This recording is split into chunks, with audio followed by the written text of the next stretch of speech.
താൻ വെയിറ്റ് ചെയ്യും, ഞങ്ങളിപ്പോ വരാം.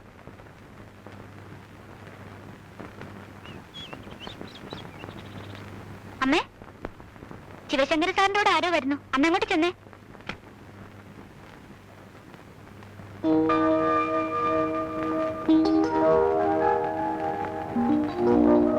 ഇതിന്റെ വകയിലൊരു കുഞ്ഞമ്മയാ, ഭവാനിയമ്മ. ഒരുപക്ഷെ പറഞ്ഞാലറിയാം. അകത്തോട്ടിരിക്കാം, വരൂ. പോസ്റ്റ് മാസ്റ്റർ ആയിരിക്കും മരിച്ചുപോയ അനന്തമള്ളി ഇല്ലേ, അദ്ദേഹത്തിന്റെ ഭാര്യയായി കുഞ്ഞമ്മ. കുഞ്ഞമ്മരിക്ക് ഇവിടെയുള്ള ആരെയും ഞാൻ പരിചയപ്പെടുത്തേണ്ട ആവശ്യമില്ല, ഒക്കെ ഞാൻ പറഞ്ഞിട്ടുണ്ട്. ചേട്ടൻ ടൂറില്ല?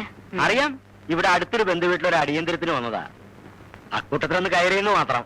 വെറുതെ കയറിയതല്ല, ശങ്കരൻ എപ്പോഴും പറയും ഇവിടുത്തെ കുട്ടിയെ പറ്റി. എന്നാലൊന്ന് കാണാമല്ലോ എന്ന് വിചാരിച്ചു കയറിയതാ. മൂത്ത മോളുടെ കാര്യ. അയ്യോ, ആദരവിടെ ഇല്ലല്ലോ. അവൾ കമ്പനി സ്റ്റഡിക്ക് കൂട്ടുകാരോട് ഹോസ്റ്റലാ. നാളെ വൈകിട്ടും എത്തും.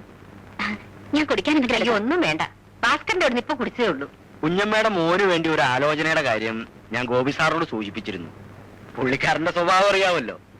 സത്യം പറഞ്ഞ മോളുടെ പഠിത്തം കഴിഞ്ഞിട്ട് മതി അങ്ങനെ ഒരു ആലോചന എന്നാ എന്നോട് പറഞ്ഞത്. അല്ല, അങ്ങനെ ഒരു തീരുമാനം എടുക്കാനുള്ള കാരണവും എനിക്കറിയാം. അതുകൊണ്ടാ സാറില്ലാത്ത സമയം നോക്കി കുട്ടിയെ എന്നൊന്ന് കണ്ടിട്ട് പോക്കോട്ടെ എന്ന് കരുതിയത്. നടക്കാൻ വിധിയുണ്ടെങ്കിൽ തടസ്സങ്ങളൊന്നും ഒരു പ്രശ്നമല്ല. കുറച്ചിരിക്കാന്നുണ്ടെങ്കിൽ ഫോൺ ചെയ്ത് അവളെ വരുത്താം. അയ്യോ അത് വേണ്ട, അതിനായിട്ട് ഇനി ഒരു ദിവസം ഇങ്ങോട്ട് വരാം. അതെ, അതാ നല്ലത്. എന്നാ പിന്നെ ഞങ്ങൾ ഇറങ്ങട്ടെ. ശരി.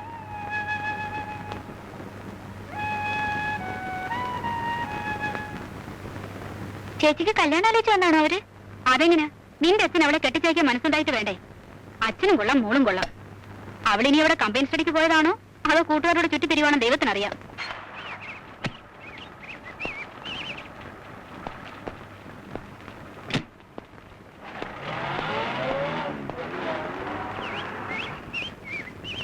മോളെ എത്തിയോ? കൊള്ളാം. അച്ഛൻ ഇപ്പോഴാ വരുന്നത്? രാവിലെ വരുമെന്ന് കരുതി കമ്പനി സ്റ്റഡി മതിയാക്കി വെളുപ്പിനെ മുതൽ ഞാൻ ഇവിടെ ഒന്ന് കാത്തിരിക്കുക. വരുന്ന വഴി അച്ഛൻ ഓഫീസിൽ ഒന്ന് കയറി. അതുപോട്ടെ, ഈ വരവിൽ നിന്നെ കുറിച്ചുള്ള ഏത് കംപ്ലൈന്റ് അച്ഛനെ കാത്തിരിക്കുന്നത്? ഈ ഒരാഴ്ച ഞാൻ ക്ലീൻ ആയിരുന്നു. നോട്ട്സ് എഴുതി എടുക്കലും പഠിത്തവും തന്നെ. എക്സാം എടുത്തു വരില്ലേ, കളിച്ചു നടക്കാൻ എവിടെ സമയം? ആ പിന്നെ പറഞ്ഞില്ലെന്ന് വേണ്ട, ചെറിയൊരു കംപ്ലൈന്റ് വരെ സാധ്യതയുണ്ട്. ആ മേട്ടനോട് എനിക്കൊരു കണക്ക് തീർക്കാനുണ്ടായിരുന്നു. ഒന്നുമല്ല, വെറും ഒരു ഏപ്രിൽ ഫുൾ. അത് ശരി.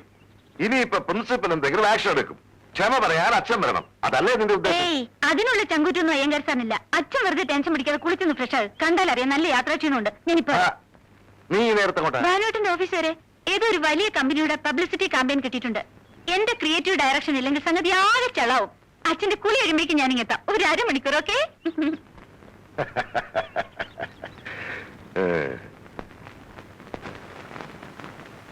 വന്ന് ഞാൻ പറഞ്ഞ പെണ്ണിന് ഒരു അനുസരണയില്ല. ഇപ്പൊ പുറത്തേക്ക് പോണ്ടാൻ ചേട്ടന് പറയായിരുന്നില്ലേ? അതെങ്ങനെ കൊഞ്ചിച്ച് വഷളാക്കി. അച്ഛനെ അവൾക്ക് പുല്ല് വിലയാ. ബാനുവിന്റെ ഓഫീസിലെ ചില കാര്യങ്ങൾ പറയുന്നത് കേട്ടാ തോന്നും അവളെല്ലാം നടത്തിക്കൊണ്ട് പോകുന്നു. അവർക്ക് ഇൻട്രസ്റ്റ് ഉള്ള ഫീൽഡല്ലേ. ഡിഗ്രി കഴിഞ്ഞ് പബ്ലിക് റിലേഷൻസിലും അഡ്വർടൈസിംഗിലും പോസ്റ്റ് ഗ്രാജുവേഷൻ എടുക്കണമെന്നല്ലേ അവരുടെ ആഗ്രഹം. കുറച്ച് പ്രാക്ടിക്കൽ നോളജ് ഉള്ളത് നല്ലതാ. അതുകൊണ്ടാ ഞാൻ കണ്ണടച്ചത്. ഇങ്ങനെ അവള് ചവിട്ടുന്ന താളത്തിന് തുള്ളാൻ നിന്നാലേ അവസാനം അതിന്റെ ബുദ്ധിമുട്ട് അനുഭവിക്കേണ്ടത് നമ്മൾ തന്നെ. പറഞ്ഞില്ലെന്ന് വേണ്ട.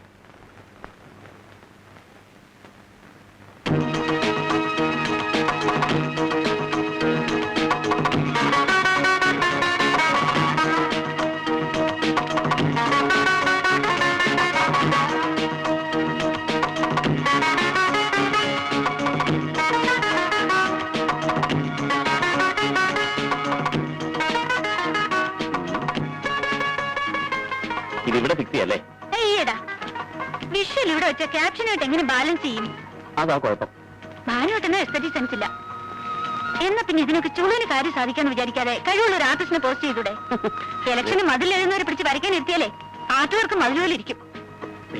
അപ്രതാപം കേൾക്കുന്ന പിന്നെ കേട്ടാ ഇപ്പൊ വിഴികളയും. ഇത് നോക്ക്, ഇവിടെ വെച്ച ക്യാപ്ഷനും കോപ്പിയൊക്കെ സൂക്കായിട്ട് നിൽക്കും. ഞാനും ആദ്യം അത് ആലോചിച്ചു.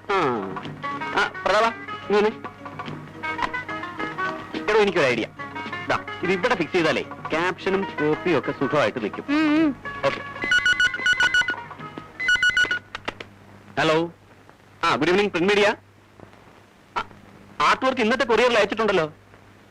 നാളെ അവിടെ കിട്ടും, ഷുവർ. Okay, thank you.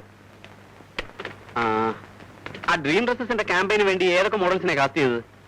ഇതിൽ ഒരു പോന്നെ എനിക്ക് ഇഷ്ടപ്പെട്ടില്ല. ഇഷ്ടപ്പെടാൻ ഇത് കല്യാണം കഴിക്കാനൊന്നുമല്ലല്ലോ. റെഡിമെയ്ഡ് ഷർട്ടിന്റെ ആഡിന് വേണ്ടി മോഡലായി കാസ്റ്റ് ചെയ്യണമെന്നല്ലേ ഞാൻ പറഞ്ഞുള്ളൂ. അതിനെ പറ്റിയ കോന്നമാരും ഇതിനകത്തില്ലെന്നാ ഞാൻ പറഞ്ഞത്. പരസ്യ സ്ഥാപനം നടത്തിയ മാത്രം വരാം, കുറച്ചൊക്കെ സെൻസ് കൂടി വേണം സാറേ. എന്നാ പിന്നെ സെൻസ് ഉള്ളവർ വന്ന് കസേരയിലേക്ക് ഇരിക്കാൻ എത്ര നാളായി ഞാൻ പറയുന്നു. ആ എക്സാം കഴിയട്ടെ, നമുക്ക് ആലോചിക്കാം. പക്ഷേ 1000 1500 തന്ന് പറ്റിക്കാന്ന് വിചാരിക്കണ്ട. 1600 മതിയാവും. ഈടാ ബോംബെ ബേസ്ഡ് കമ്പനികൾ കൊടുക്കുന്ന സാലറി തരണം. ആ ശമ്പളം ഉണ്ടെങ്കിൽ എനിക്കിവിടെ 5 വരെ പോസ്റ്റ് ചെയ്യാം. എന്ന് ഇതുപോലുള്ള മോഡൽസിനെ വെച്ച് ചതഞ്ഞ പരസ്യം ചെയ്തുകൊണ്ട് ഇവിടെ ഇരുന്നോ? ഇരുന്നോളാം. പോയാലെങ്ങനെ?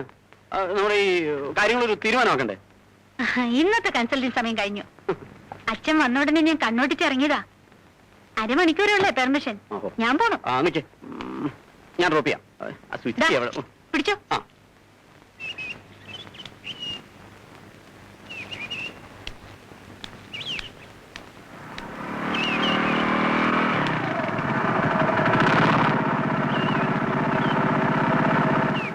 ഇതാണോ അരമണിക്കൂർ? അതെ, ഇറങ്ങാൻ നേരത്തെ അച്ഛൻ തടസ്സം പറഞ്ഞപ്പോഴേ എനിക്ക് തോന്നിയതാ ഇന്ന് ശരിയാവില്ലെന്ന്. അവിടെ ചെന്നപ്പോഴോ ഡ്രീം ഡ്രസ്സസിന്റെ MDയും ചെയർമാനും ബാനുവേട്ടനായിട്ട് ചൂട് പിടിച്ച ഡിസ്കഷൻ അല്ലേ? അതെ അതെ, ഒരു മുന്നറിയിപ്പില്ലാതെ അവര് വന്നത്. അതുകൊണ്ടാ അരമണിക്കൂർ 1.5 മണിക്കൂറായത്. ഓ, വല്ലാത്ത ചൂട്. നീ കേറുന്നില്ലേ? ഇല്ലമ്മ, ഏജൻസിയിൽ കുറച്ച് ജോലിയുടെ ബാക്കിയുണ്ട്. ആദ്യം തിരക്ക് കൂട്ടിയതുകൊണ്ട് ഞാൻ കൊണ്ടാക്കാന്ന് വെച്ചത്. പോട്ടെ. ശിവശങ്കരൻ നല്ലവനാടി. ആഫീസിൽ മനുഷ്യപ്പറ്റുള്ളവനായിട്ട് അയാൾ മാത്രമേ ഉള്ളൂ. ആതിരയ്ക്കൊരു ആലോചനയെ പറ്റി അയാൾ പലതവണ എന്നോട് സൂചിപ്പിച്ചതാ. നല്ല ബന്ധമാണെങ്കിൽ അതങ്ങ് നടത്തണമെന്നാ ഞാൻ പറയുന്നത്. നീ എന്താ ഒന്നും അറിയാൻ മേലാത്ത പോലെ സംസാരിക്കുന്നത്? ഒരു പെണ്ണിനെ അയക്കാനുള്ള എന്ത് പരിസ്ഥിതി ഇപ്പൊ നമുക്കുള്ളത്? ഉള്ളതെല്ലാം കൂടെ വിറ്റുപറിക്കുക ഈ വീട് കെട്ടിയത്. വോളണ്ടറി റിട്ടയർമെന്റിന് എഴുതി കൊടുത്തിട്ട് റിട്ടയർമെന്റ് ബെനിഫിറ്റ് മേടിച്ച് ഒരുത്തി അയക്കാമെന്ന് വെച്ചാൽ ഹൗസിംഗ് ലോൺ പിടിച്ചു കഴിഞ്ഞിട്ട് ബാക്കി എന്ത് കിട്ടാനാ? വരുന്നവർക്ക് പലർക്കും ഈ വീട്ടിലാ കണ്ണ്. മൂത്തവർക്ക് അത് കൊടുത്തു കഴിഞ്ഞാൽ പിന്നെ ആശയുടെ കാര്യത്തിൽ എന്ത് ചെയ്യാനാ? എന്ന് പറഞ്ഞാൽ എങ്ങനാ? വന്ന 2-3 ആലോചനകള് അവളുടെ പഠിത്തം കഴിയട്ടെന്ന് പറഞ്ഞയച്ചു. ഇനി ഇപ്പൊ പഠിത്തം കഴിയുമ്പോ എന്തു പറയും? അവളുടെ ഇഷ്ടപ്രകാരം തുടർന്ന് പഠിക്കുന്നതിനോട് എനിക്ക് അഭിപ്രായമില്ല. ദേ, ഇപ്പൊ തന്നെ നമ്മുടെ നിലയും അവളുടെ പ്രായം ഒന്നും നോക്കാതെ ഓരോ പ്രവൃത്തികള്. ഞാൻ അവരെ ശാസിക്കുമ്പോ പിള്ളേരുടെ പക്ഷം ചേർന്നതിന്റെ ഇപ്പൊ അനുഭവിക്കുന്നത്. അതിനിപ്പോ എന്തുകൊണ്ടായിരുന്ന? തുള്ളിച്ചാടി കുരുത്തക്കട ഒപ്പിച്ചടക്കാൻ ചെറിയ കുട്ടിയൊന്നും അല്ല അവള്. ചന്ദ്രവാനു എന്റെ ആങ്ങളുടെ മോനാ. പക്ഷെ കൂടെ കൂടെയുള്ള അവന്റെ ഓഫീസിൽ പോക്കും വണ്ടിയിലുള്ള ഈ വരവും നാട്ടുകാരെ കൊണ്ട് ഓരോന്ന് പറയിപ്പിക്കണോ? അവനെ പറ്റി അത്ര നല്ലതൊന്നും അല്ല പുറത്ത് പറഞ്ഞു കേൾക്കുന്നത്. പ്രായമായ പെണ്ണ, സൂക്ഷിച്ചാ ദുഃഖിക്കണ്ട. കുരുത്തക്കേട് ഒപ്പിക്കാൻ ആർക്കും പറ്റും. പക്ഷെ അതിന്റെ ആഫ്റ്റർ എഫക്ട് നമുക്ക് കേൾക്കാതെ നോക്കണം. അതിലാണ് കാര്യം. അതിനിപ്പോ എല്ലാവർക്കും നിന്നെ പോലെ വാലുണ്ടാവോ? നിന്റെ വാല് നിന്റെ ഡാഡി മുറിച്ചതിന് ഇവൾ എന്ത് കഴിച്ചു? വാലേ പോയുള്ളൂ, മുഖച്ചായിക്ക് വലിയ മാറ്റം വന്നിട്ടില്ല. Exactly correct.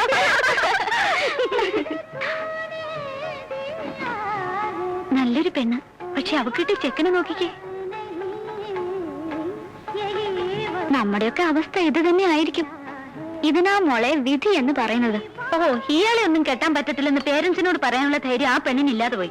അതിന് വിധിയെ പഠിച്ചിട്ടൊന്നും കാര്യമില്ല. ഈ പറയുന്ന രാജകുമാരിയെ കെട്ടാൻ വരുന്നത് ഏത് രാജകുമാരാണെന്ന് കണ്ടറിയണം. അതൊരു രാജകുമാരൻ തന്നെയായിരിക്കും, ഒരു സംശയം വേണ്ട. ചന്ദ്രഭാനുവിന് രാജകുമാരന്റെ കട്ടൊന്നും ഇല്ല കേട്ടോ.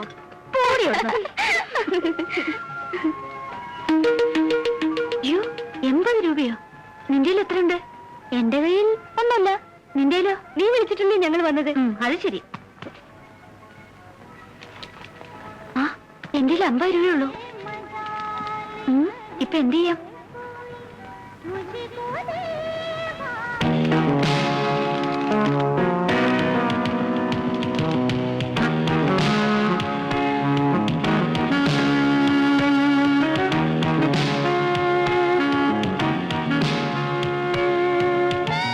സന്തോഷേ, ഒരു കുട്ടി നമ്മൾ നോക്കിച്ചിരിക്കുന്നു കേട്ടോ. ഞാനൊന്ന് ശ്രമിച്ചു നോക്കട്ടെ. എക്സ്ക്യൂസ് മീ, സൂസന്റെ ബ്രദർ അല്ലേ? ഏത് സൂസൻ? റോസ്വില്ലയിലെ കറിയച്ചന്റെ മകൾ സൂസൻ. അയ്യോ അല്ല. മൂന്നാറിൽ ടീ എസ്റ്റേറ്റ് ഉള്ള സൂസൻ സാറിന്റെ സിസ്റ്റർ അല്ലേ? അല്ല. സോറി, ആള് മാറിപ്പോയതാ. ബാബാ,